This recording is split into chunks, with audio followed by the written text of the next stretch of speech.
So welcome everyone to the second Q&A in this Venus Signature series on the MetaGoddesses.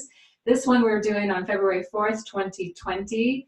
And this is something we plan on continuing to do. So we'll probably do another one next year around this time for people who are taking the class now and for anybody who signs up over the year, so that we can keep this information in the whatever's going on, current, lively, continue to add to it, all that kind of stuff. So I'd just like to maybe check in with everybody who's here, and if you don't have anything to say, that's fine, but maybe you can just say who you are and where you're from. And if you have anything you want to say about your experience so far, that would be great also. So Sylviane, I want to call on you first because I know you're really comfortable talking about it, and your sharing was so great. Thank you. Yes, I'm Sylviane. I live in my van. I'm currently in the California, Arizona desert. I winter in the desert. Just very happy to be here. Very windy today, but sunny. And I'm camped with some friends, and everybody's been in their van all day. I mean, like 25-mile-an-hour winds, you know what I'm saying? It's like, yeah, this has been just such a rich process for me. I mean, as you, Kaylin and Tammy, know, I've been a shamanic astrologer for, I don't know how long, 16 years now or something, been studying it. And I was always interested in Venus mysteries, but this has just taken it to a whole new level for me. And then I've been sharing it with clients. So, just of course, God sends you, whatever activates it. And I sent Kaylin my life story, my Venus life review. And I thought of something different else today. I didn't put anything down from my first return, my birth, from 0 to, but I realized today I went on my first road trip for my first birthday. I was in Florida, which is the one and only time I've ever been to Florida. And since all my Venus returns end up having to do something with travel almost, it was really eye-opening to me. Now I live in a van, and my 8th one. And I think I forgot the most important part, which is I had intimations of this when I was 42, but it's taken me 20 years. But that my sexuality and my relationships were really, I have Venus in Pisces in the 8th house with a scorpionic overtone and now a Libra.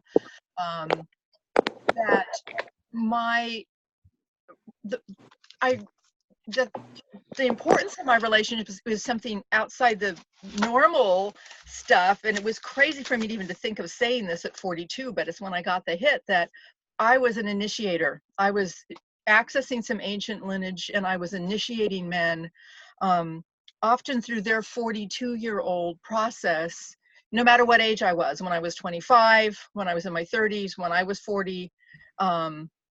And, that seemed crazy, but I knew that it was true. It resonated within my body. And so that instead of failing at relationships, which I thought I had done by the normal societal standards, because, I was married once when I was 35 and divorced, that maybe that's what I came to do in relationships, is to be an initiator through sexuality and deep feeling. So that's it. That's my story. That's awesome. Thank you, Sylviane.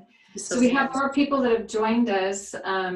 Do we just maybe want to, so maybe we'll just have maybe a couple more people check in, and then we can jump into the content. What do you think, Tammy?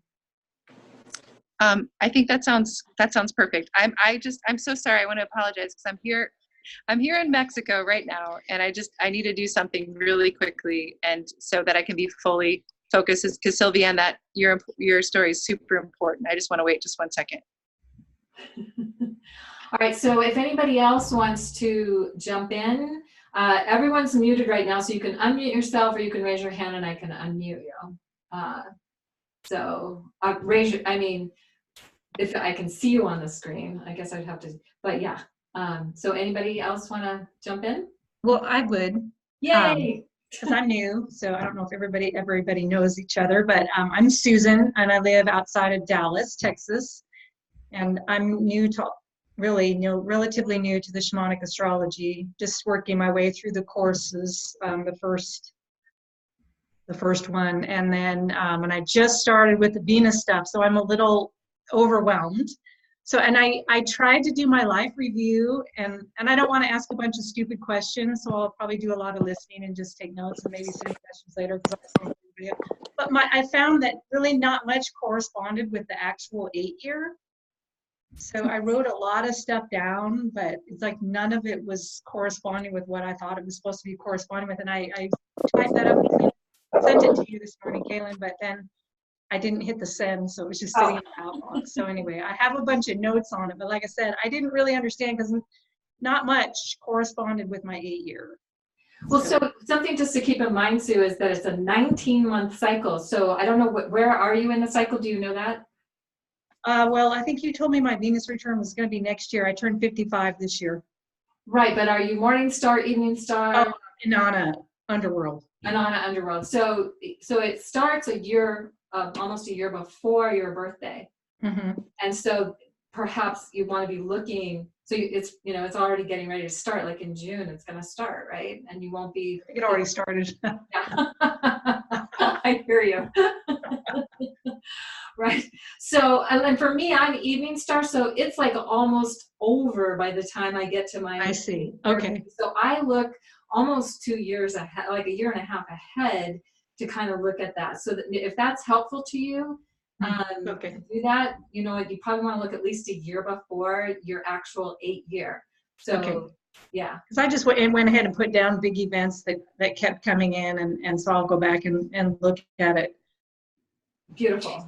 And Sue, you do know how to look that up and how to figure out the whole full span of when your Venus cycle was? Well, I have the chart. You mean the chart? Yes. Yeah, basically. Yep, I do. Okay. I do have the chart, and I do understand how to look them up. Yeah. Yeah, Awesome. So you can look at the date of when they begin and when they end, and then kind of think about that time frame, because you're in the Venus return the whole time. Right. Okay. So your mine is a year before, you said. About a year before. Yeah. Okay. Yeah. And if you're using the longer, more in-depth, the more in-depth handout or the program that Kaylin put together, exactly, yes. Then you can even, if you want to really go down a rabbit hole, you can even really compare and see if you can remember, and going back from the most recent, what happened at the different chakra gates, or what happened Morningstar versus. Okay, yeah. Not just yet. Give me a couple months. I'll do the rabbit hole. You're actually setting me up to say one of the reasons I sent the shorter one that you can use is that because when I did that, I really saw the pattern of what happens for me and how they've gotten better over time. Like my Venus returns have gotten easier over time. That was so enlightening.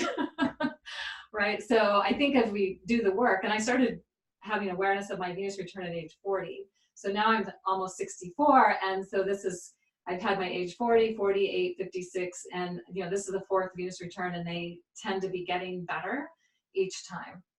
So that's something else for people to be aware of, like having awareness of this and being able to work with it in a conscious way can make a big difference in how you experience it. Of course, the other thing is that you may have other cycles going on concurrent. So like if you're in Pluto or Saturn, that can also influence how you experience your Venus return. Yeah. My age 48 Venus return was really rough because I had Pluto going on in another part of my chart. So everything was just crashing and burning. I have a question. So I'm also kind of new like Sue, because I was trying to do my live review and I don't remember anything at age 8 or 16, which is kind of bad. But I do remember age 24, I got married at 24. And then age 32, it's like conceiving my youngest child. That's it. And then 40, I don't actually remember a lot. Like I think it's like being a mom. It all kind of blurs together when you have all the kids' activities. So nothing really kind of stood out. So I'm not sure what really to do about it. Yeah. I don't know where that sound is coming from. I can't figure it out. But so thank you, T. Do you say T Ming or do you say T or how do you? Teaming. Teaming. Okay, thank you, Teaming. And so You know where you are? Like, are you morning star, evening star, underworld phase of the Venus cycle? Evening star and belly chakra or sacral chakra. Right. So you'd be looking back almost a year and a half, or a year and, you know, a few months prior to your actual 8-year birthday. Does that make sense? Because the cycle will start almost a year before your birthday. Your Oh, 8th okay. Okay. So Yeah. I see. So that's why it's not really 2018 that is birthday. that hard. 2017 was hard, but actually all these past few years was really hard. There could be lots of reasons for that. Yeah. Uh, Exactly. right. So, but I guess the idea, and maybe Tammy can speak to this, is to really look at what was happening for you in relationship to your understanding of your feminine expression that was going on at that time. So, Tammy, you want to share a little more about that? Sure. So, Timmy, so do you know what your Venus sign is? My Venus is in Taurus, is conjunct Saturn and Mercury in the 5th house. Okay. And it's So- opposing Jupiter in Scorpio in the 11th house. You've got a lot going on with your Venus. Yeah. Yes. Big deal. Yeah. So, wow. So in terms of just really honing in on the most basic elements of it, what Kaylin's talking about is that in the course of that Venus cycle, one of the simplest questions to ask is how the events in that cycle during that period and your birthday, and also, you know, as Kaylin's saying, a little before a little more than a year before that, what was happening in your life, and how is it that was helping you to embody more of the Taurus Venus archetype, if that makes sense. So even if it was difficult experiences, for example, how might it have been that those experiences were actually supporting you in becoming more fully embodied, or stepping into greater experience of receivership, or and it wouldn't necessarily, and it's a little bit tricky, right, with the Venus and Taurus cycle, or Venus and Taurus sign rather, because what's always going to happen in the Venus cycle is I will say frequently, you're actually bumping up against whatever the patriarchal wound has been around that archetype. So that for Taurus can be many things. It can be about our sensuality and our sexuality. It can be Actually, about with the IRS money. the IRS. Oh, it can be more of the literal kind of Taurus thing, right, around money. Yeah, there is that kind of traditional way of looking at it. That's true. So it had to do with money. Okay, and is that so? What? Oh, go ahead. Oh, so it was just tax returns that was filing correctly for the previous 2 years or something, and I had to go redo it and pay fines because the IRS assumed that was not filed, but it was filed, but it's under a different kind of filed the wrong form. Okay. Lots of penalties, but got it all settled, closed down the LLC, everything. I mean, it was really hard, but it forced me to face a lot of my fears. I have the MetaGoddess in Aries, so so facing your fears and Okay. you know. So you had to enact that warrior medicine too. Yeah. Okay. Yeah. Beautiful. Yeah, you know, I think that value and worth, like the Taurian pleasure and all of that, but it's also, you have to have enough sense of your own value to be able to experience the sensual pleasures of life and to deal with the financial, or, you know, anything that has to do with this middle world, being on this earth, the garden of earthly delight, as we have sometimes referred to it. So yeah, it sounds like so basically what Tammy is saying, and I just really want to reiterate this for everyone, and that is that what we encounter in the Venus cycle is where we need to have awareness about our feminine expression. And so that's the whole point. It's like to bring that into greater awareness, and then we are willing to have awareness around it and make choices and, you know, live our life and with that greater awareness, then we can embody more of the intention of what it means to have that particular expression of the feminine, or, you know, the signature, that Venus signature as part of ours. So yeah. Thank you. Beautiful. Yeah. Yeah. Is there anybody else who wants to speak before we? I'll just share when you said embodiment. I have Virgo, Venus, and Sun, and in the metamorphic underworld, and with the Capricorn MetaGoddess. And when I did this course, I don't know, before, and I was watching the videos again, and I realized that I was born in that, like I was born in 1975, so it was the first time that Venus had gone from that Aquarius to Capricorn. And I was born but I was born in that metamorphic underworld as she was shifting from Virgo to Libra, like just right in that, like all that alchemical shifting of energy. And I didn't sort of realize that. But one of the things that after I took the course the first time is I made a commitment my intention was to just embody that alchemical energy. And wow, what a shift that's been for me, just to like embrace it. And it's always been there, but to just own it and embrace it and live with it. So anyway, thank you. It's been life-changing. Wait, Martha, whoa. Okay, wait. Okay, so you're saying you were born at the threshold of 2 cycles that were both changing. Mm-hmm. Well, Is that what you're saying? Yeah, like I was born at Wow. the end of that, the first time that she was in the Capricorn MetaGoddess, right? You were born. Okay, right. I right. was born at the very end of August 1975, and she shifted in 1975 September from Virgo to Leo. So there's just all that, like, and in that metamorphic underworld. So there's just all of that, like, there's just all of that shifting. So anyway, I've just embraced that part of myself. So I love that you're sharing that, and I hope other people feel inspired by that sharing, because this is so much the experience we would hope people would have. And that and perhaps maybe one day we'll just do a whole thing on the metamorphic underworld, because I do feel like it's super fluid. That's the best way to say it. Like, it's not this and it's not that, but it's all of it, if that makes sense. Right? I think there was one other person who wanted to speak before we. Yeah, Kaylin and Tammy, I'd like to speak. This is Sarah, and I did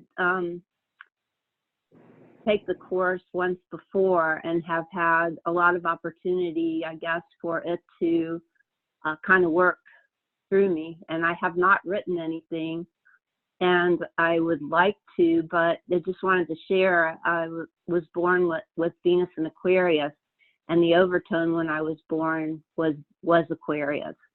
And in 1976, it shifted to Capricorn. And I also was born in the in-between phase of the morning star.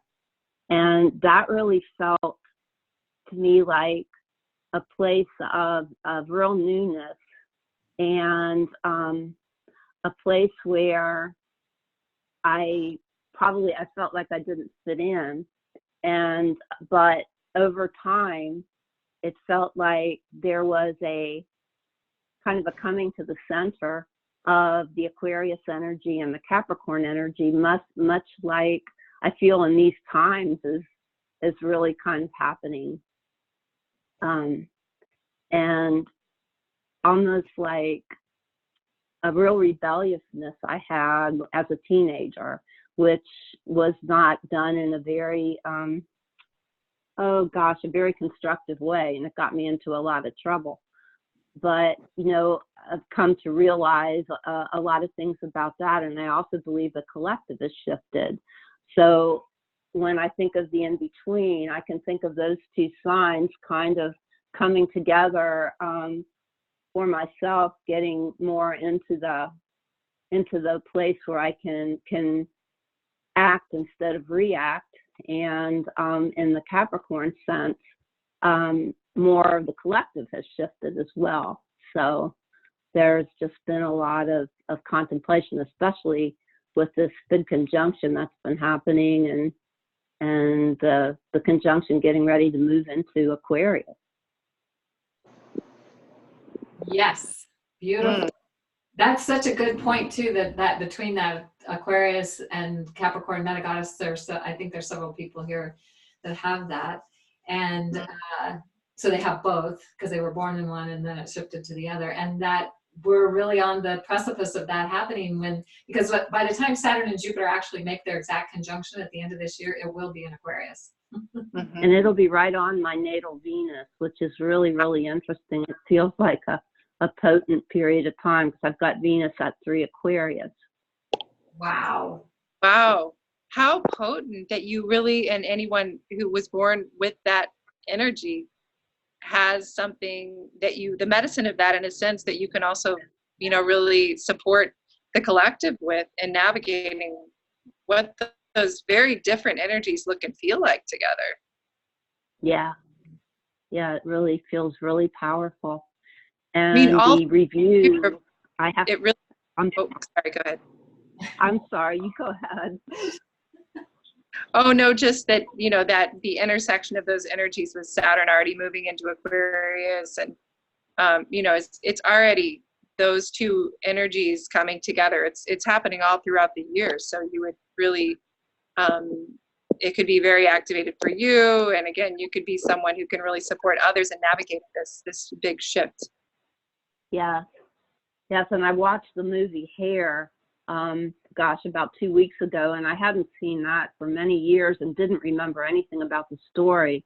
And wow, was that a powerful thing to see at this period of time. It just evoked so much about probably the energies of Aquarius and Capricorn. And it was very, very interesting. I was really happy I watched it. It was, I would recommend anybody to watch that right now and just see what they can feel from that. How did you access it, Sarah? I got it on Amazon Prime, actually, and it was, I believe, $3.99 to rent. Aha. Yeah, I think that's a great idea. I'm putting that on my list. Okay, cool. That movie come out, do you remember? You don't have to, I don't think you have to be a Prime member. You can rent it, stream it just for $3.99. I think you can. Yeah, I think you can. Yeah, I'm pretty sure you can. Cool. Thank you, Sarah. And it's so great to have had two people speak up that were in one of our last classes. Okay, so thank you, Kaylin and Tammy. Yeah, and also that this has been really helpful for you. Thank you so much for sharing that. I think it's very validating and confirming for Tammy and I both. So really appreciate Okay, cool. Thank you so much. I really appreciate you both. And we appreciate you. Yeah. Thank you.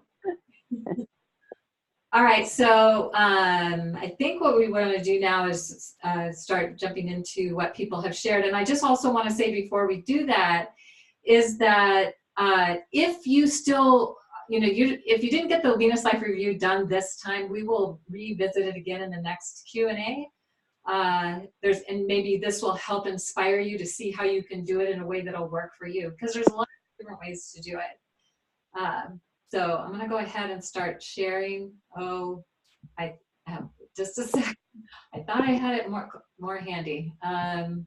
Start sharing my screen. Okay. So let's do.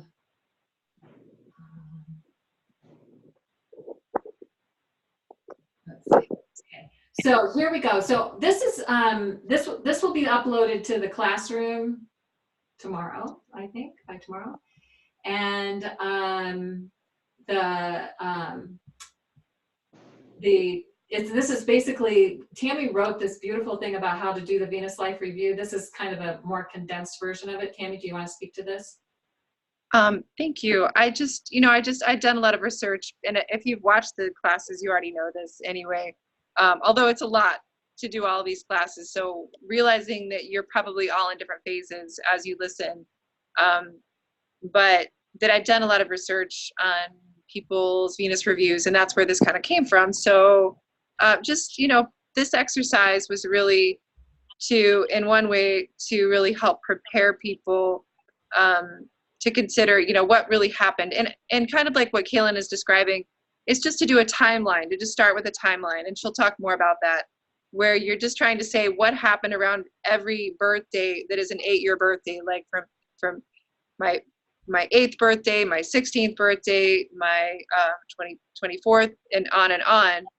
And to begin with the actual birth date, but then also really, if you can look at that, the longer document that Kaylin put together that really lists where you can look up anybody's Venus phase, interphase, chakra gate, all of that.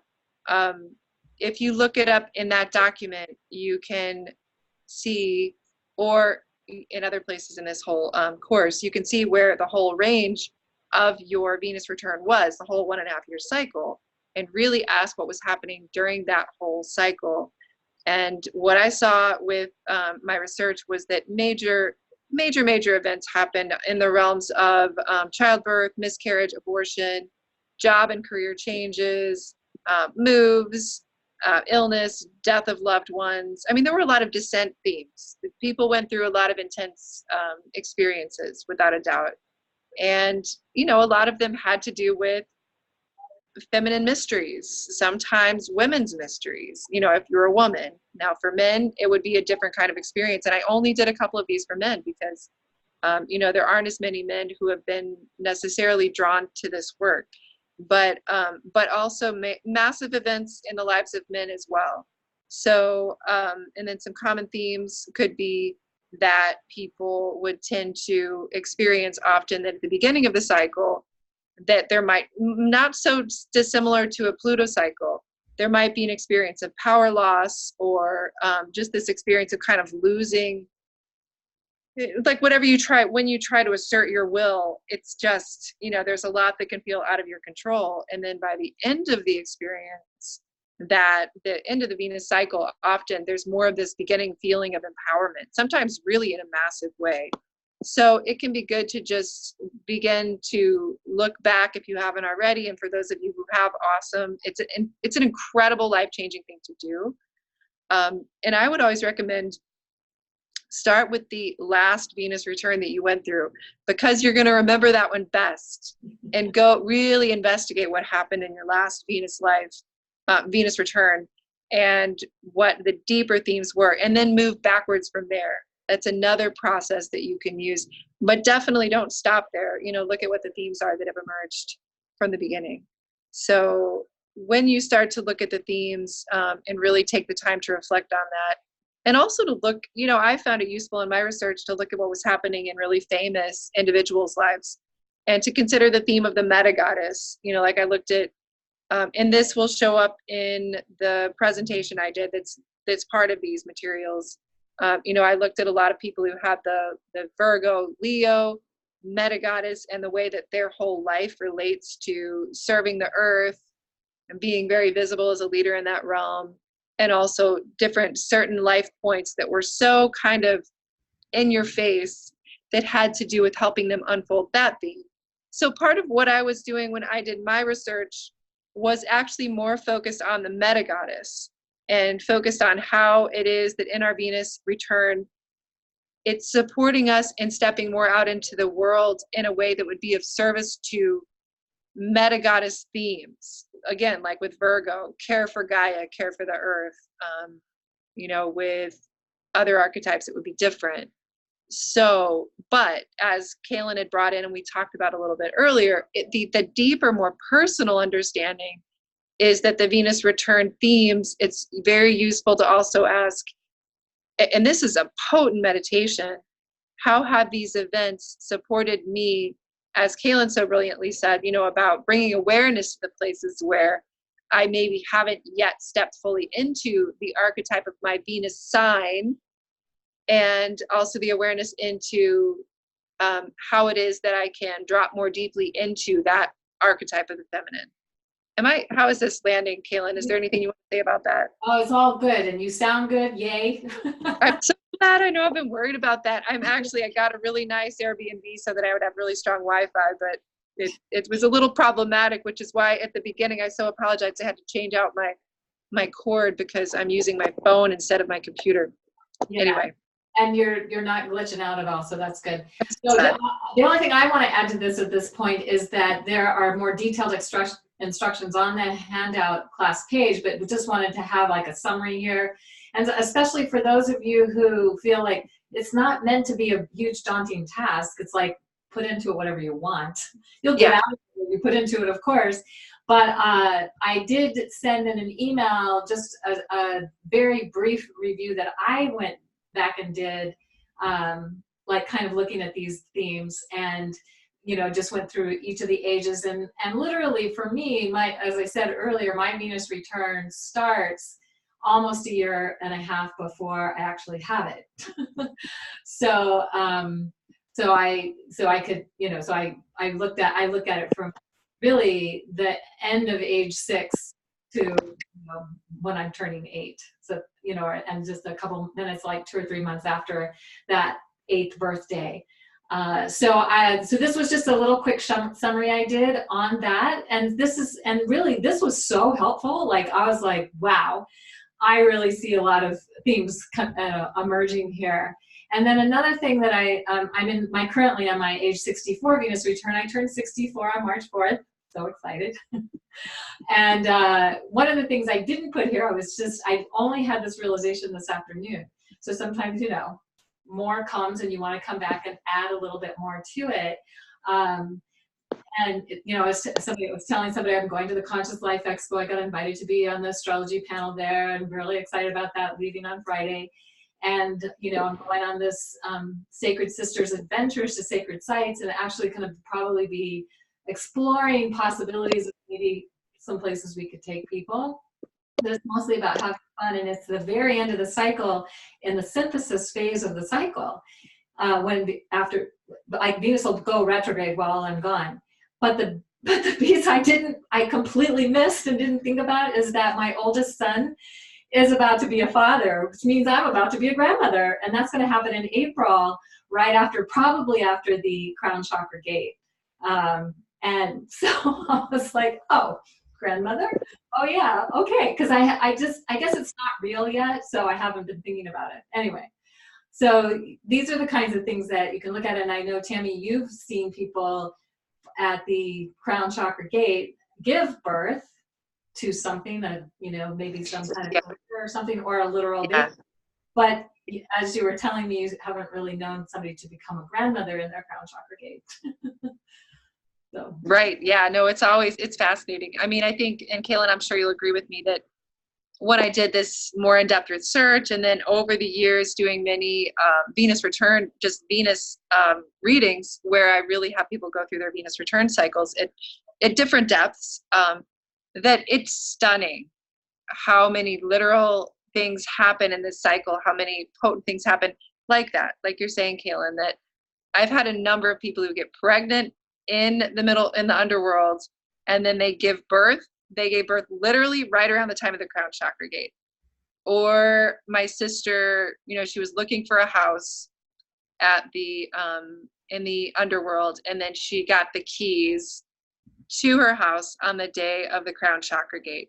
I mean, this is like when you do the work really in depth, and I actually give people, when I give them sessions, I will recommend to them that they plan outward specifically. This is just my thing and what I've seen, the crown chakra gate. And if you want to have a book release, or if you want to do some big thing, do something big on that date to have it be like a birthing point. Or even, people sometimes literally will sign in a house then, so this is more literal, of an interpretation, but it can be a fun thing to make it ceremony. And to me, it feels like a really potent point of culmination. Right. And as you were saying that, I was like, wait, I think my twins were born at the crown chakra gate, but no, they were actually born at the 8th gate of ascension. Wow. Well, and I think either one. Yeah. I think it's 8 or 7. Honestly, if you've got 8th gate, even better. Yeah. So, and it was 2 babies at once. Wow. Right. I didn't find out until the crown chakra gate that I was having twins. Like I found out 2 weeks before they were born. So it was right, you know, I think it was right at that crown chakra gate when I found out. So anyway, I just another confirmation to that piece there. So, so Sylviane, she's already shared in the beginning, and she shared some really great things here. So I put these in the order that I received them,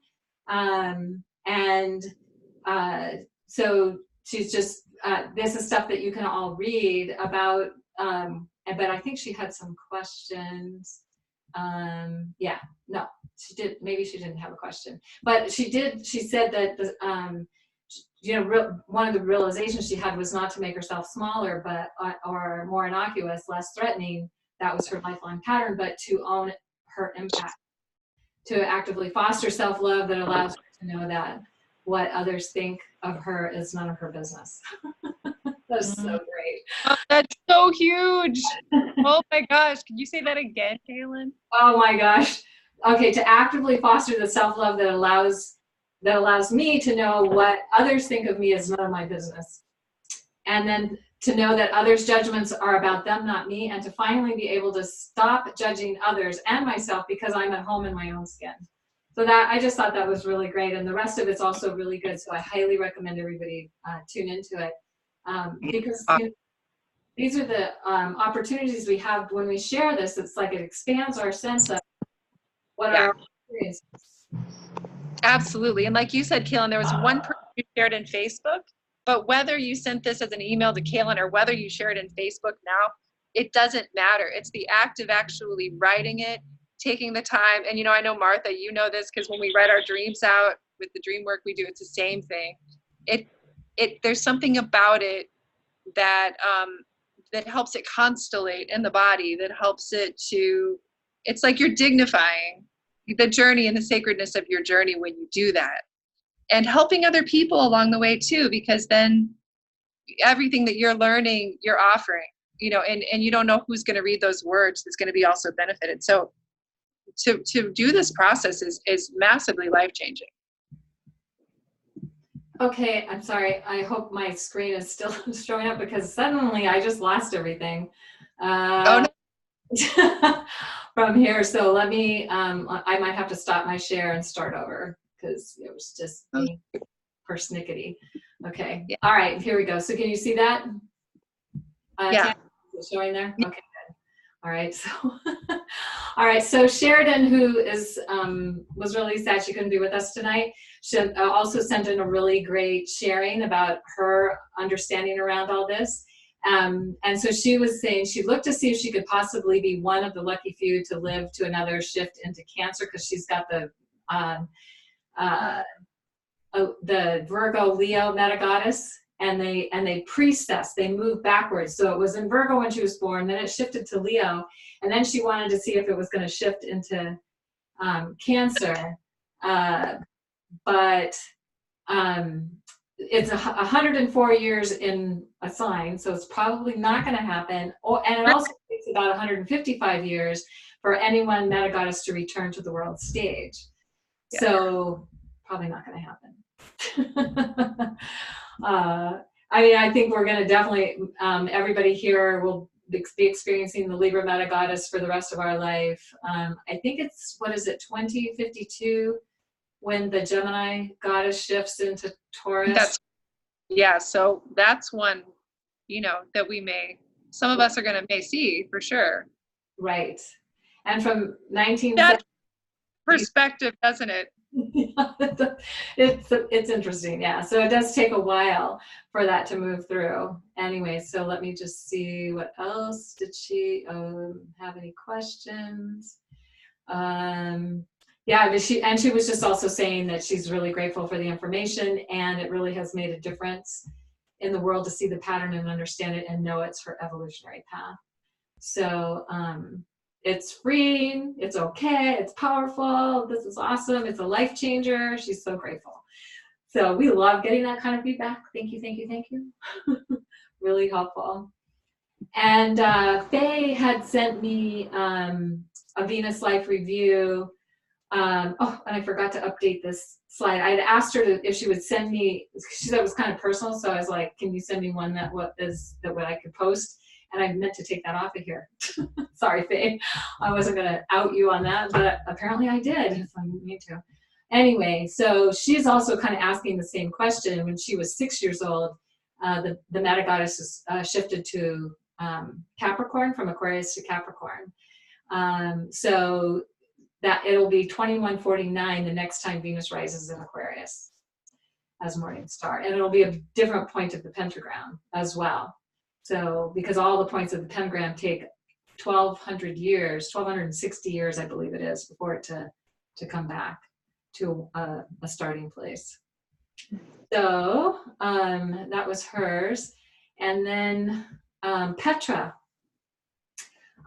When I sent out the shortened version, she got inspired to send this. So she's born with Venus and Leo in the 9th house, the underworld phase. The MetaGoddess is Virgo.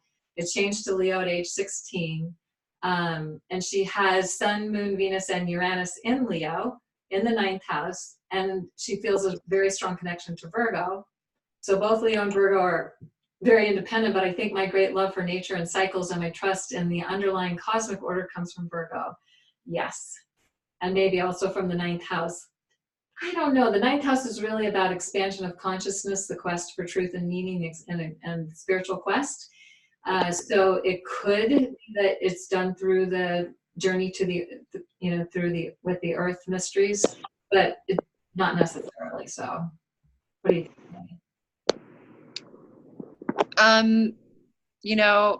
I think it's a little bit tricky.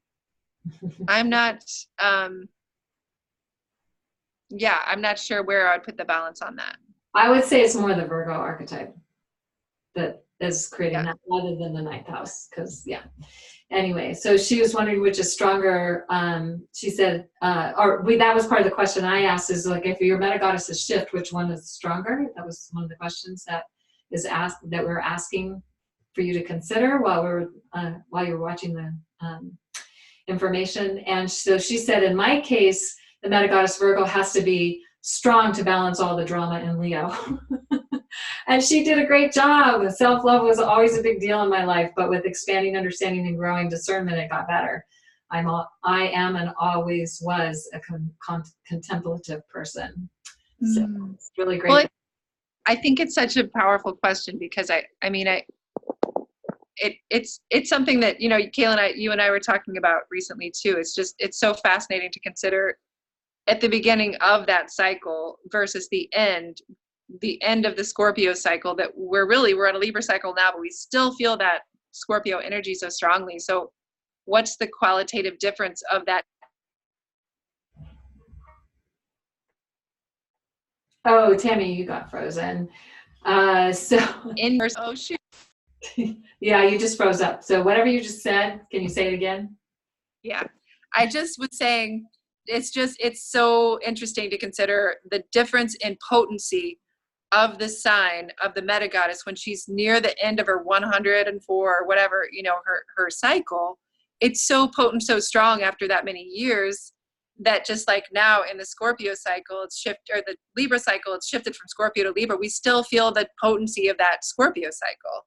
Yeah. So you could think of it that way, that in this case, it's like Virgo is that's over 100 recent years of a lot of work done to bring that archetype into the world. And so personally, when that's, when you were born with that, I guess I would say that the Leo is like a fresh new energy, but the Virgo is anchored in there. I was just getting this image. I don't know if this will work or not, but I want to throw it out there. And that is like in a relay race, there's a person carrying the baton. So they're infusing the baton with that energy, right? With their energy, and they're running their best race.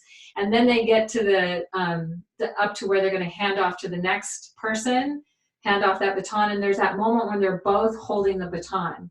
And then the other one takes off and then starts to run, but they're still kind of close together for a while, and then the other person runs off. So I wonder if that could be a way to look at the MetaGoddess. It's like you know, as she's approaching, you know, we start to feel the energy of the next baton carrier. Then there's that handoff between the two, and then it takes a while for them to be able to really start to come into the more pure expression of that particular archetype. So.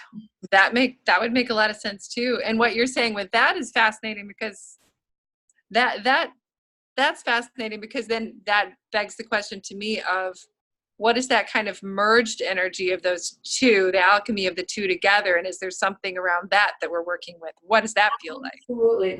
And again, that brings us back to that between conversation. Yeah. It's like, it's not fully this one, and it's not fully that one. It's kind of between with both. It's both and. Right. Well, when she's saying it's both, she's saying that, you know, it's like Virgo and Leo, what are their connections? They're both very independent, or you could say sovereign, you know, so look at what are the places where they have similarities, what's the medicine they share, and then what's, beautiful. Interesting. So she did a short one like I did, looking through her things. She couldn't remember age 24. Maybe after this, if she sees this, she'll, I don't know if she's on with us or not, but there might be some additional insight that comes through for this. But it is a great way to start. So just an example of somebody who did that. And then we have Jennifer, who lives in South Africa, so she can never be live with us, but here she is pictured with her crystal skulls. She has such a great story about that on the jade disc. And so I don't see that, Kaylin, for some reason. Oh, I see it. Okay, now I see it. Oh, okay. Now I see it. Okay. Right. Yeah. And she really loves this Venus work, but she has battled for some time making friends with Pluto and Saturn and Capricorn, Jupiter adding his thrust and Uranus off stage, etc. I don't know what she means by that exactly, but she does have a Capricorn moon, so I think that's what she's referring to at this point. And I think she has Uranus in Cancer as well, if I'm remembering correctly. Anyway, I think I have her chart here, so we can look at that in a minute. She said, my Venus is in the metamorphic underworld, but I have yet to remember or find my chakra gate. And so for those of you who might not remember this, there is no chakra gate in the metamorphic underworld, or even the Anana underworld, the 3-month underworld, the longer underworld, because we are not seeing Venus, and we're not seeing Venus, the moon with Venus. And so the descent is happening through the chakra gates into the underworld, and then the ascent is happening with the chakra gates out of the underworld.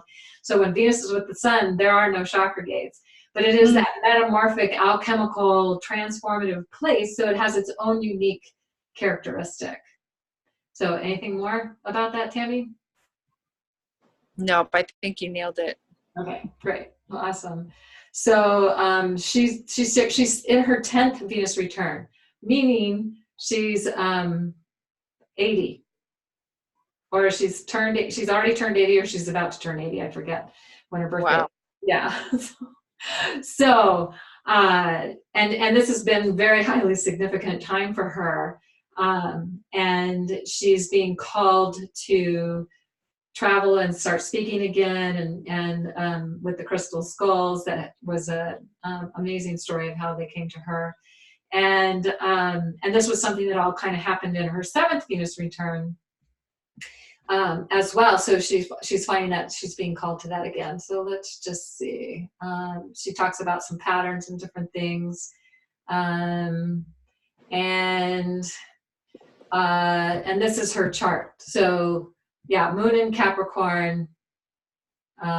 She's got all this Cancer energy, and Venus is in Cancer retrograde. You can see it here with the sun. This is the signature of a metamorphic underworld. A metamorphic underworld signature. And then this is her website, if anybody wants to go, and her with the crystal skulls. So, and then Trish Alexander, she said, when doing this review, are we looking to see specifically the qualities of the chakra gate we were born into at those ages that correlate to the next Venus cycle? And so that I thought that was a good question, because it might not be clear to people that you can include that, and I did include it in my, because not only do I have Venus at as evening star at the throat chakra gate, but I have Mercury opposite Pluto and Jupiter. So it's been a huge issue for me and has become, much more, so that's why, one of the reasons why that I think was featured in my Venus returns, that particular chakra gate has been featured my whole life. Wow, yeah.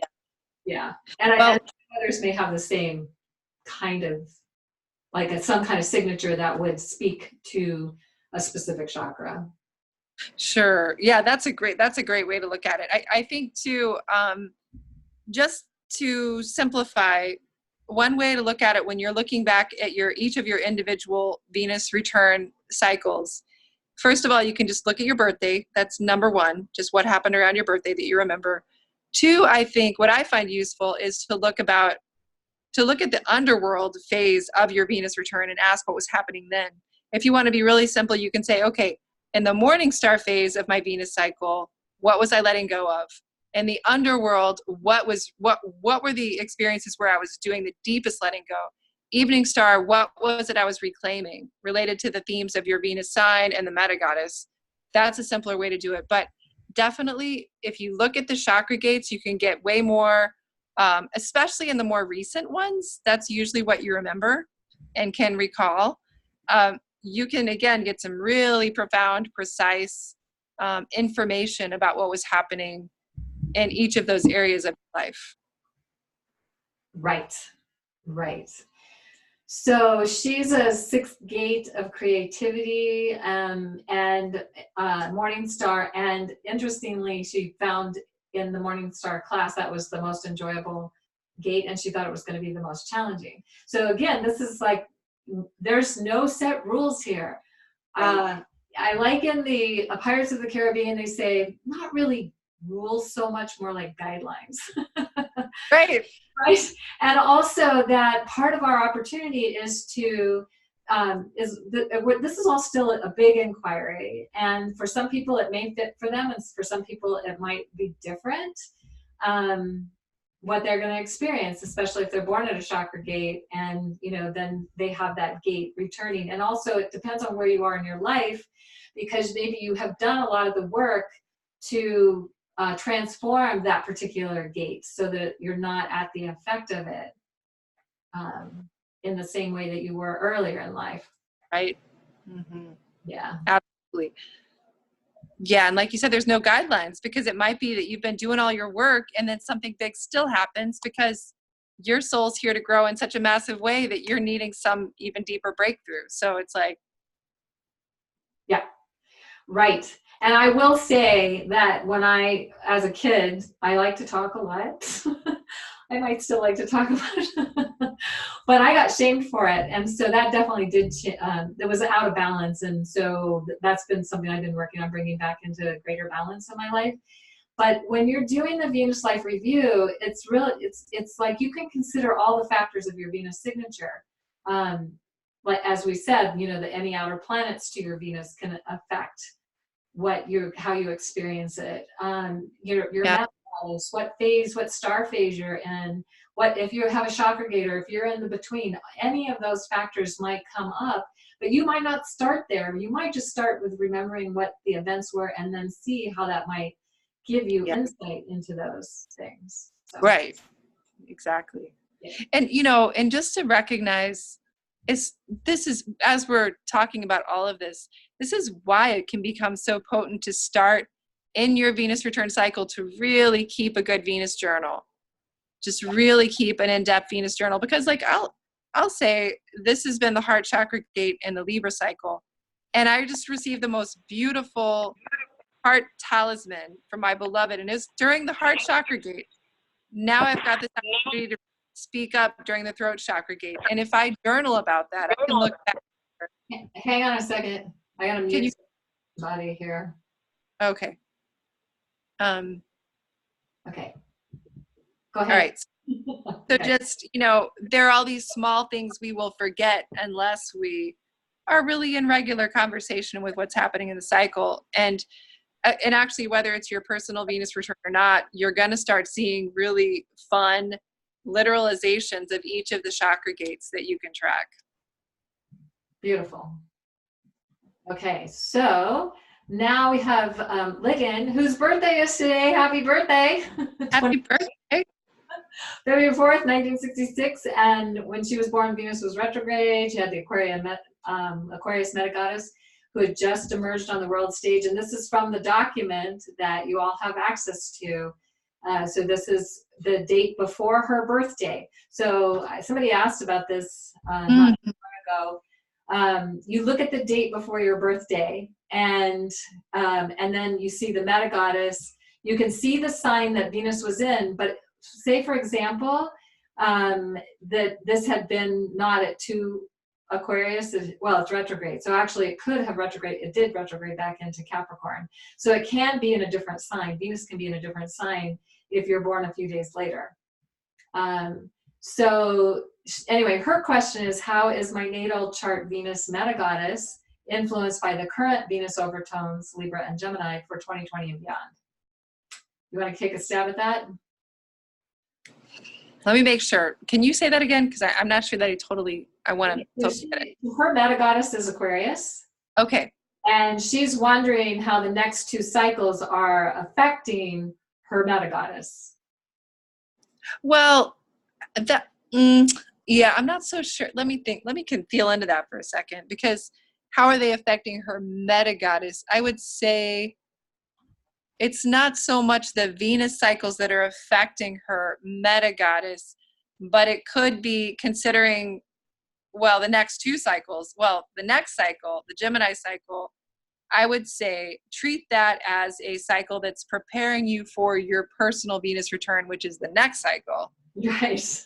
Right. And then the next cycle, so, and how does Gemini relate to Aquarius? Well, if it could give you an opportunity, this next year in general, the next 2 years in general, could give you an opportunity to more activate that Aquarius, the Aquarius MetaGoddess medicine, in a sense, that you have in your chart, because there's so much air that's activated, so much of that free electron energy that Gemini and Aquarius share. So it could be kind of a return for you on the root sign of your MetaGoddess, the Aquarius aspect of your MetaGoddess lineage. You could say the free electron aspect of that, other elements that Gemini and Aquarius share.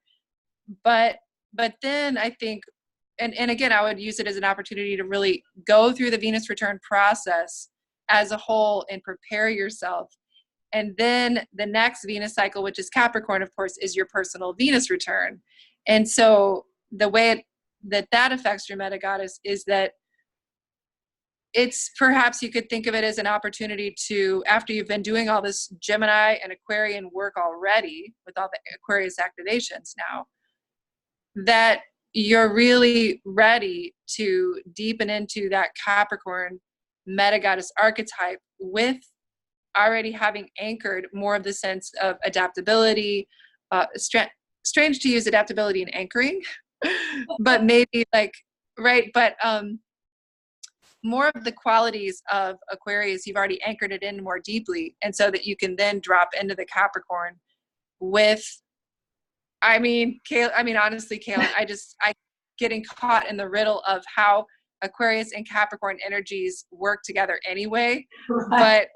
But to go from Aquarius to Capricorn, okay, so part of what that feels like to me is you're such a free person anyway. You have such a capacity to connect into higher states of consciousness, that from that place of kind of a high vibrational state, you can then step into more of the Capricorn energies of being the responsible elder, knowing how to manage your domain, knowing how to really keep your commitments, knowing how to manage time, energy, resources in an effective but also magical and also liberating way.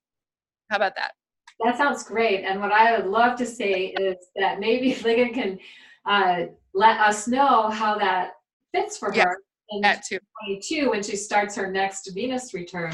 Because, we really haven't looked at how the how one Venus cycle would be affecting another, like one meta-goddess affecting Great another. question.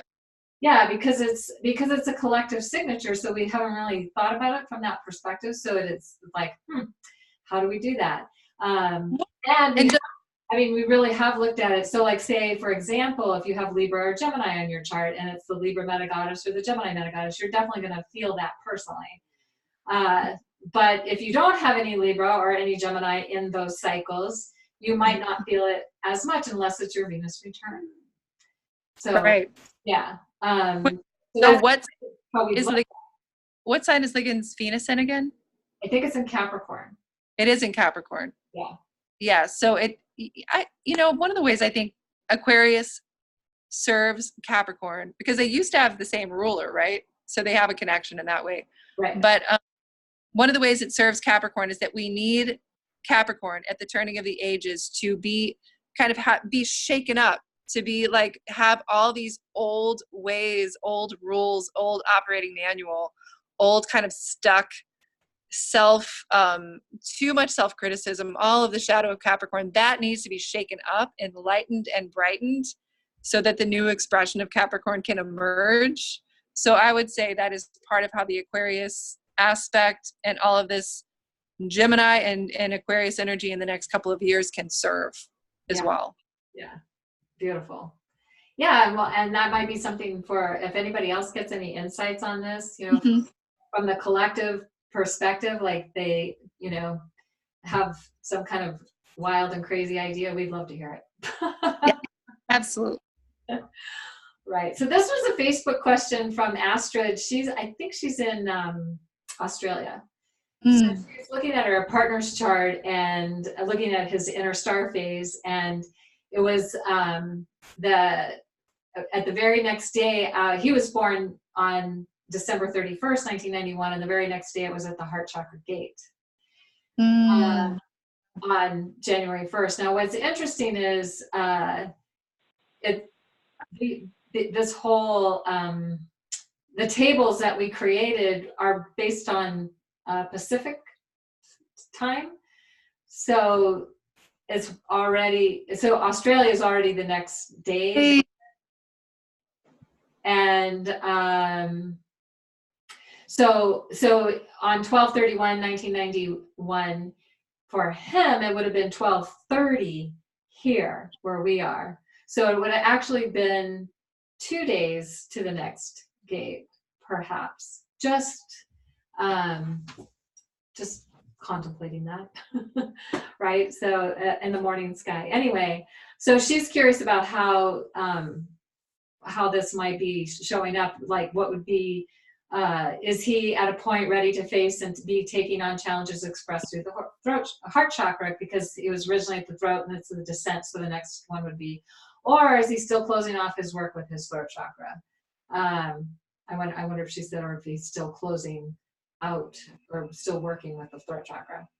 I'm thinking probably he's still working with the throat chakra gate and what it represents, but he's nearly there. I'm very interested in other thoughts. Thanks in advance to anyone who takes the time to respond. So we could imagine that this is one of those cases where it's like there's overlap, a handing off of the baton. Yeah. Perhaps. Anyway, so some of the responses were really great. If you haven't had a chance to look at them, Rebecca was talking about how does it go from one gate to the next? How does that happen? How does that handoff take place? Really, this is an excellent question that we haven't fully explored yet. So she's thinking there must be a window, and maybe beginning to feel the pull of the next gate. So Astrid said, I love the way you write. There must be a window, a beginning to feel the pull of the next gate. I really like that. And it makes sense to me that it would be a progression in the journey as you near the end of another gate. You need to be prepared for and ready to move on to the next gate. And then Rebecca said, okay, I looked. This is a good one. New Year's Eve, 1991 to 1992. She used Central Time. Venus and the Moon were conjunct at 3:14 in the morning, so on January 1st. But that's already getting towards January 2nd for the people in Australia, right?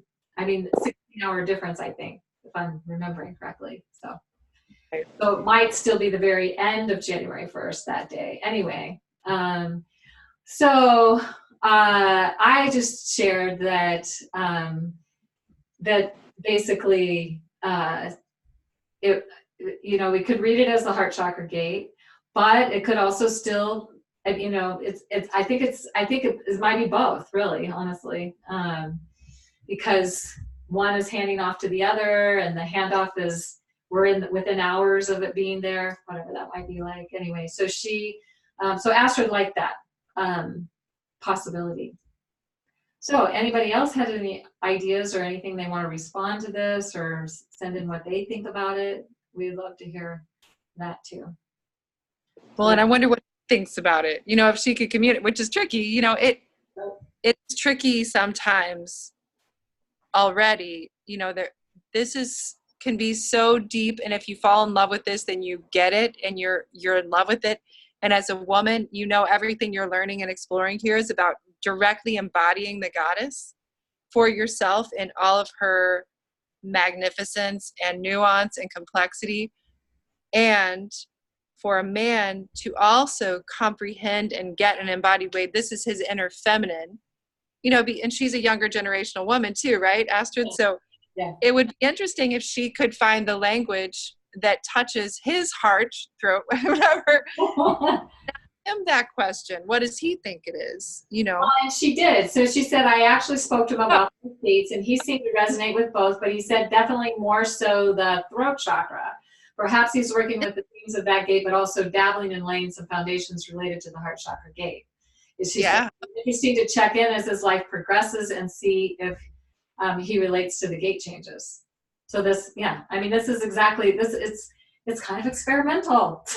Well, it's fun though. Like, what a fun thing for women to do with their partners, to have a really beautiful conversation about these deeper layers of his life journey too. Exactly. So let's see. Now we have Rebecca, and I love Rebecca so much. She literally was willing to answer all the questions that I proposed. Oh, darn, I lost my thing again. I can see Kaylin. You can see it, but I can't. So that's the problem. If I can't see it, I can't share from it. Anyway, so she went through and answered all these questions, like, do you know your meta-goddess and how to determine the meta-goddess of others? If you don't know this, one of the reasons I asked this question was so that you could ask us if you needed us to help you figure that out. So I'm guessing everyone figured it out because nobody really sent that in as a question. And then also this idea of how knowing your meta-goddess enhances and expands your understanding of your Venus signature. And if it makes sense to you or does it feel confusing? So Rebecca really shared some great things about how it makes total sense to her. And I just love it because she has, she's got the Gemini meta-goddess, and she's Venus in Capricorn. So she tells some stories about how she liked to hide in the closet and jump out at people when she was a kid, and, you know, just kind of doing more Gemini kinds of things. And then, one of the questions we asked was, were you born in one of the meta-goddess cycles that has now shifted into a new meta-goddess expression? Of course, Gemini has been on the world stage since 1948, and it won't change until 2052, so no. Anyway, with the Gemini meta-goddess, you haven't had a shift. So anyway, and then if you're working with two meta-goddesses, what have you noticed personally about having two meta-goddesses that are so different from each other? And do you feel one is stronger influence than the other? And she said, I'll let you know in June 2052. Such a Gemini. Right. That's great. Right? And how does your meta-goddess integrator provide deeper insight or not into your natal Venus? And she really gives some beautiful answers here. So I hope people will take the time to read them. And, you know, then she also did her Venus life review as well. So she went through the different ages and shared her Venus life review. and she's about to start her age 72 Venus return and moon. So cool. You know, I just want to say, to me, it feels like there's almost like an embodiment that she's doing with those two archetypes, because I mean, look at how beautifully and powerfully she writes. Rebecca, like you're doing this beautiful Gemini work of the being the scribe and being the poet or the storyteller, doing the narrating from the perspective of the Venus Gemini, but also doing it in a really masterful way, and claiming the authority of your own process. So maybe in a way you're really modeling the synthesis of those two things. Yes, I totally agree with that. Even though she's not here right now. Unless she's on the phone. But right. Yeah. So, so her main questions are around the starting and ending periods of the in-between phases, the underground, and I think she means underworld, and metamorphic phases. Right. You want to answer that? Yeah. Wait, can you say that again? It's actually quite hard for me to see this. Oh, just because she's at the end, she wants to know how you start and end the in-between phases and the underworld and metamorphic phases. How we begin and end them. Mm-hmm. So if you don't understand that, I'm happy to answer it. Okay, go ahead. Yeah. Okay. I'm just giving you more airtime. So basically, the underworld and the metamorphic Venus phases end and begin when Venus is 10 degrees from the sun. Okay, right. So when Venus comes within 10 degrees of the sun, when retrograde or not retrograde, it's disappearing into the underworld. And then when it moves away from because it'll stay there, like in the metamorphic underworld, it's only 8 days. And the non-underworld is anywhere from 60 to 90 days. And so when Venus separates as far as 10 degrees from the sun, then basically that's when we end that. So she was wondering what the orb to use for Venus conjunct the sun. She said she uses 6. We use 10. Oh, wow. Yeah. Yeah. Well, so the reason is if you take your fist and put it straight out in front of you like this, extend your arm, and then you look on either side of your fist and you see a star or a planet on this side and one on this side, that's 10 degrees. So that's the way that people would determine a conjunction, is if they stayed within the width of your fist. And and to be fair, there was with isn't it true, Cam, with the Bohemian stars, they would use a 6-degree activation point, but the stars are not as bright as Venus typically. Right. So that could also be taken into account. Right. Yeah. I mean, but any astronomical calendar that you look at pretty much uses the 10 degrees as standard. However, and I don't know if they're doing this with Mars, but Mars disappears when it's within 15 degrees of the sun. And I think Mercury sometimes is gone long before the 10 degrees. Venus sometimes is still visible after the 10 degrees. I've seen it. So it's just, you have to create a standard somehow. And so this is the standard that astronomers use, and also because of the fist thing, you can see them, that you can connect them with your fist. So that's another reason. I hope that makes sense. And then she's wondering when the crown chakra gate ends and what are the phases called after the crown chakra ascent gate ends. So sometimes we have an 8th gate. We call that the ascension gate. So the crown chakra gate would end when the 8th gate begins. Or the 8th gate can also be referred to as the soul chakra gate. Right. And that, of course, that's how we work with it in this class too. Right. Soul star chakra gate, I think, yeah. Something like that. Anyway, and the 8th gate, or the ascension gate, or the soul star chakra, whatever we call it,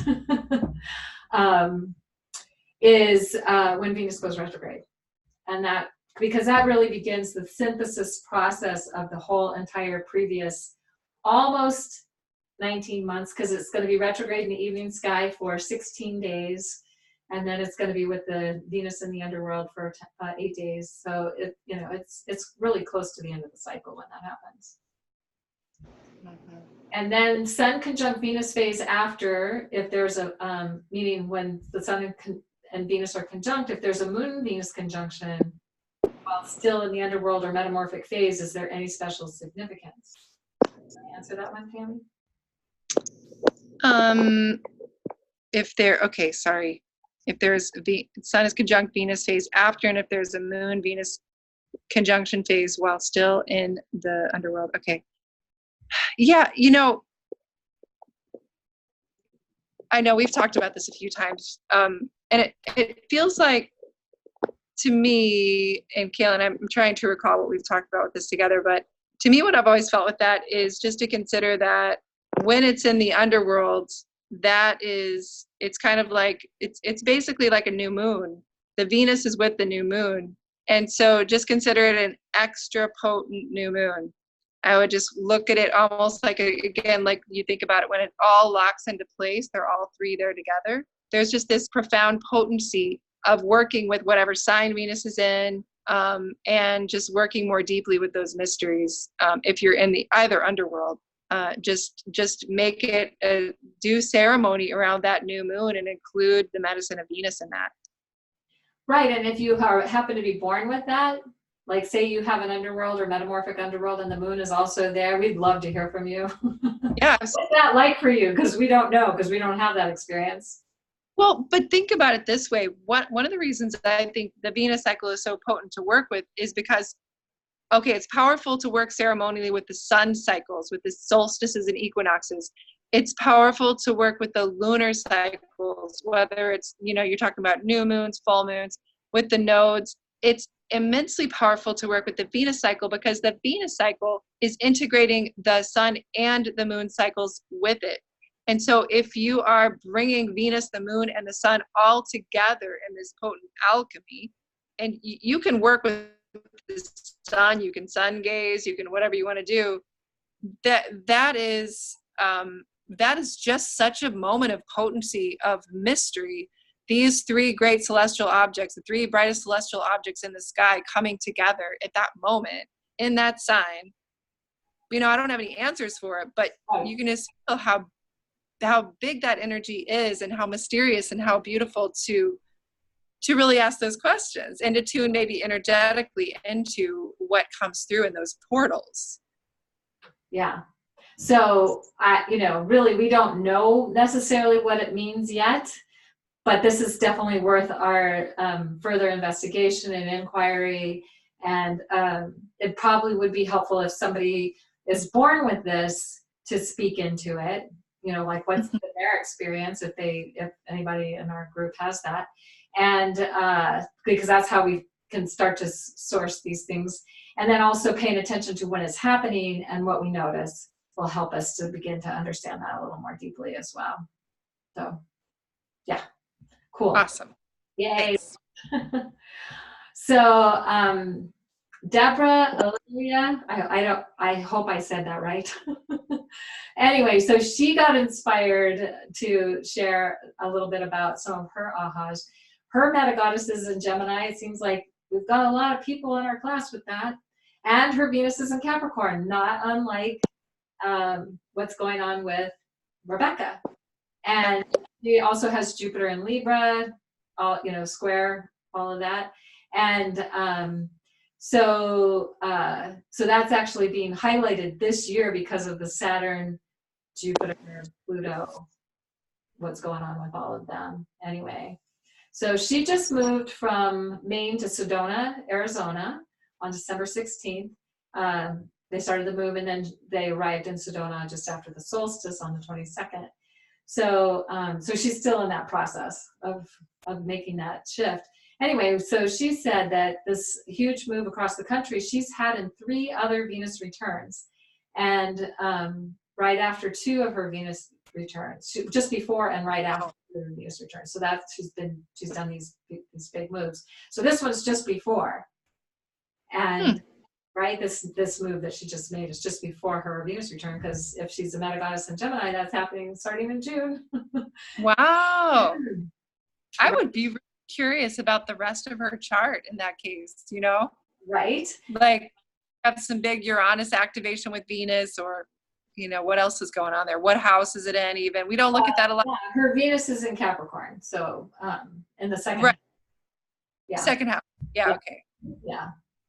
But So- but are there like, yeah, is your- so there? she said that she's noticed that during her Venus returns that things open up in her work, and that it's like she's being nudged by spirit to a whole new spiritual realm of healing modality, priestess training, usually around learning or integrating this into my work in a whole new way.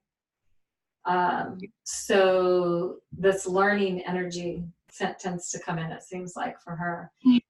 And she said, or opening up to something new and wonderful in my work, and also adjusting to living in a new land. Venus in her second house around her Venus returns. So it seems this is how the Gemini MetaGoddess shows up for me, and also around writing and communication in a new way, or studying and learning something new. So she's thinking about a book, writing a book as cool.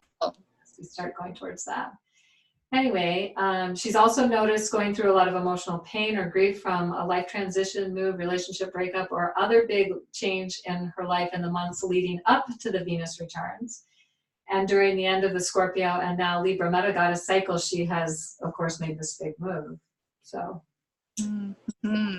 Wow, powerful. Yeah. So she's loving the journey, and she's loving delving more into the Gemini MetaGoddess cycle and learning all about the MetaGoddesses, and she's great. Me too. Awesome. Because of course that will be Tammy's Venus return. Yeah. I'm obviously super excited and a little bit like, holy cow, what's going to happen? Right. So we tag team each other. I go through mine, and then Tammy goes through hers. Yeah, exactly. Right. So we have a few minutes left. If anybody has any comments, any questions, any insights, ahas, anything they want to share, you can unmute yourself, or if I can see you, maybe I'll put this on the gallery view. I can, if you raise your hand, I can see that, or you can unmute yourself.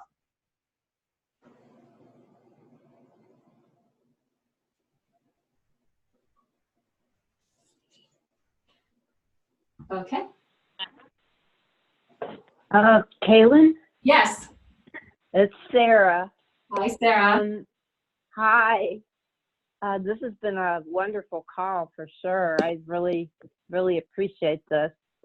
And I had a thought about the a collective kind of view of the Aquarius Capricorn. And it feels like it was in 1983, I believe, that the air traffic, the FAA, was deregulated. And there's been all this kind of stuff with the Boeing 737 MAX, and now I've been hearing stories about they're going to try to put it up in the air and everything. And this really feels like a time when regulatory, we should have more regulation on air traffic, which would, you know, support the collective and support humanity, and also then, you know, be a governmental kind of control. And that would, to me, would be a positive expression of the two working together. I like that. That's a great insight. So Sarah, you mean it would be regulating in terms of like how many flights you could have out there because of climate change, or would it be, you mean for safety reasons, or what? For safety reasons, you know, I think that ever since the airlines were deregulated like that, or the FAA, there's been, you know, more opportunity for some of the people who are making the engines and making the planes not to be as careful, and putting a lot of people's lives at risk. And so, and interestingly, I think it was Reagan who did that, and he was an Aquarian. So it's like this real idealistic kind of idea that isn't necessarily as practical and grounded and rooted as it could be. Right. Right, because Capricorn would be interested in safety first. Yeah. Yeah. Yeah. And even though we all love to be free and have our own, you know, have less rules and everything, sometimes they're necessary. Oh yeah. You're talking about huge of metal flying through the air with hundreds of people. Yeah, for sure.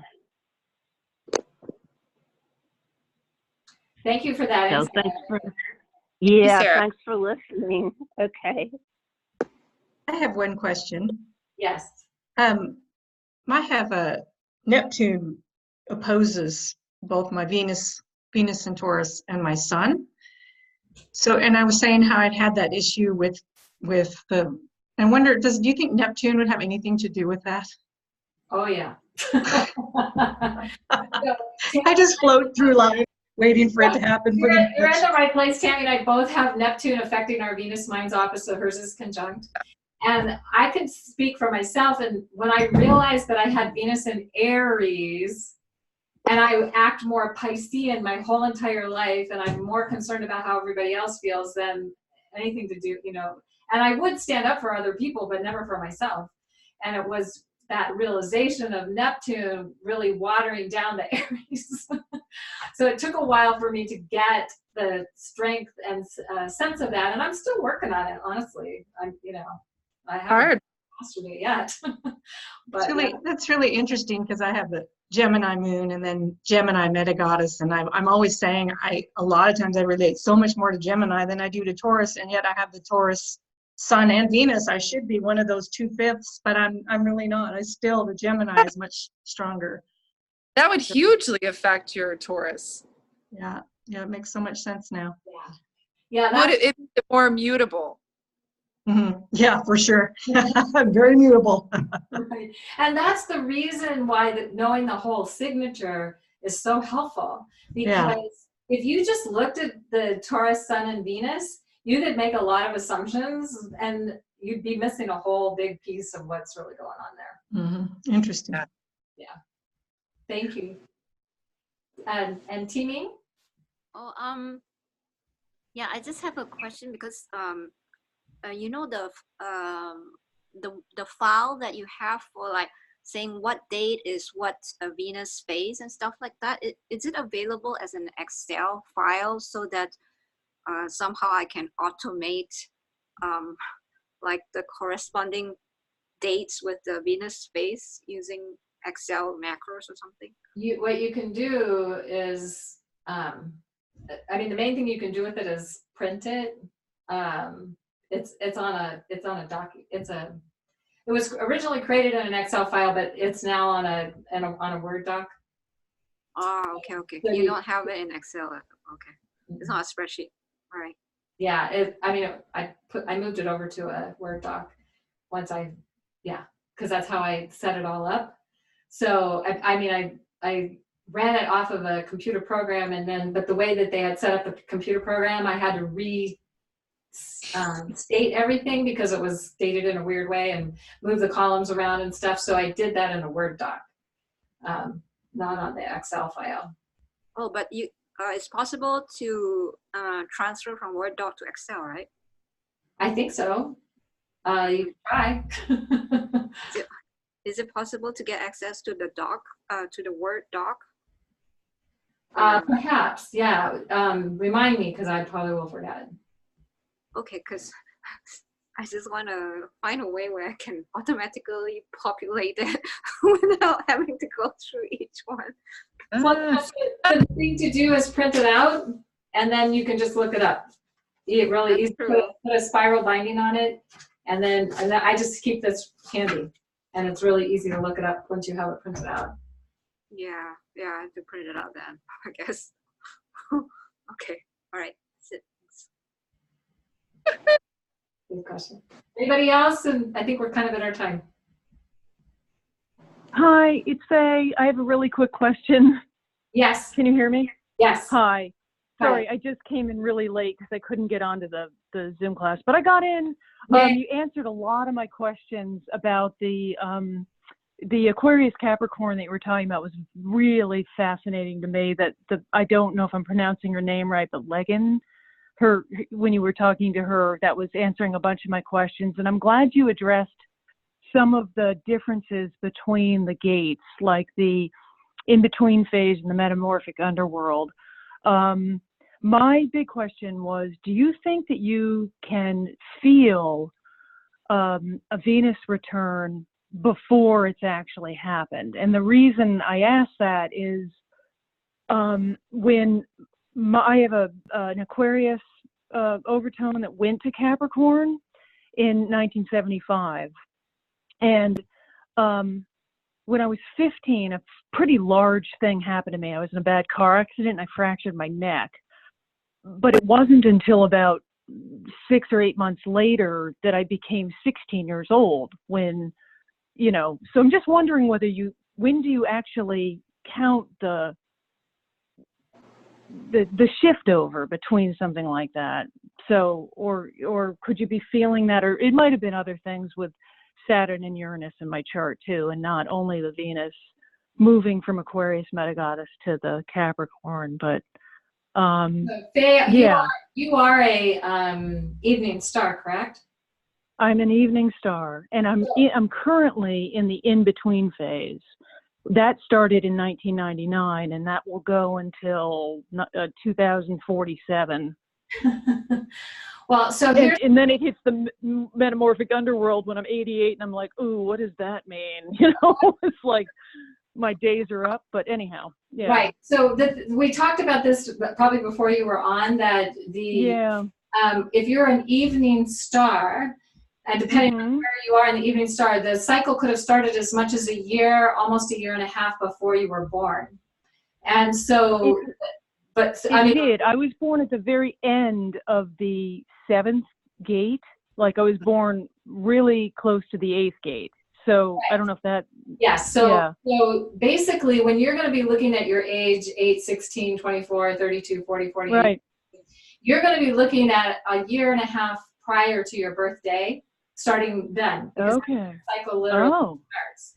The cycle starts as much as a year and a half before the actual birthday when you're even. Oh, okay. Okay. Yeah. Okay. So that might be why you're doing that. Right. Actually, for a while. And this has really been a huge piece because I'm also an evening star. And when we first learned about it, what happened was almost a year before a year before my 40th birthday, I started doing ceremonial priestess work. And but I didn't, and I knew I was coming into a Venus return, but I didn't realize that I was already in it when I did this work for the whole prior to my 40th birthday. So it was huge when I realized that, like, oh, wait, that Venus cycle started before I even started the priestess process. Right. Yeah. So for instance, my return will be in 2023, but I'll be feeling it probably in 2022. Yes, absolutely. You know what I mean? January. I'll be in it. January 2022, you'll start the cycle. Yeah. Okay. Yeah. All right. Well, that's very helpful. That explains a lot. and you know, I just have to say what some other people were saying about the Gemini. There's a woman who just said, you know, she's the Gemini moon and Gemini something else, and she's Taurus. It's so true about that because I'm a double Gemini as well with a Leo sun, and it, you know, the mutability is just so, you know, it sort of overrides the fixedness of the Leo, and there's just so much to astrology. There's so much more to look at here, and this Venus cycle has been so revelatory for me. I'm just kind of getting a toehold on it all, but it's really been fascinating going back and looking at the life review, and I really want to do that some more, and it's been really helpful. Anyhow. Awesome. Thank you, Faye. Yes, you're welcome. Faye. So I think we're complete. Is there anything you want to say in wrapping up, Tammy? No, just, I mean, I think this has been I hope this isn't being super redundant, just that it feels so important to understand that when we talk about the Venus return, it's the whole cycle, the entire 1.5 year, 584 day cycle of our Venus return is that time of potency. And so to really look, especially at the most recent cycles. But if you can really look at what's happened during every last Venus return, as much as you can remember, and pay special attention to what happens in the underworld phase, the evening star, the morning star phase, and look for patterns there if you want to go deeper. And if not, just do look at what happened around those birthdays. But if you can take it deeper, look at the whole cycle and just gain tremendous insight into what, into your whole life journey, and to seeing it more as a true initiatory sacred, to bring it, to perceive of it through more of a sacred lens, to perceive of your life through that lens as this grand initiation that you have stepped into willingly, and to dignify the journey fully. So I think our next Q&A will be featuring the sun, the moon, and the rising sign. But we will also, if people didn't get a chance to share their life review in this class, go ahead and send that to us and we'll include it in the next one. And then also you might even think about how would you describe what it is like to have, your old goddess, whatever sign the moon is in, what's your new goddess, and the meta goddess that goes with her, and then the sun and how that is the energy of style, or how you're moving through the world with that kind of feminine expression. And the and of course if it's a man, it's the inner feminine, and for the women it's the emerging feminine identity. And then how is that all serving the rising sign? So of course the class content will help you with that, but we'll catch up with you and send you some information about how you can, like questions you can consider and things you can consider to bring that through. So that can be really fascinating. Awesome. Yeah. Yay. Yay. So goodbye, everybody. So good to see you. Yeah, it's so wonderful to hear from everyone and to see all the deep work you're doing. Thank you for helping us stream this forward. And you're all unmuted if you want to say goodbye. Bye. Thank you. Bye. Thank you. Bye. Thank you. Bye. Bye.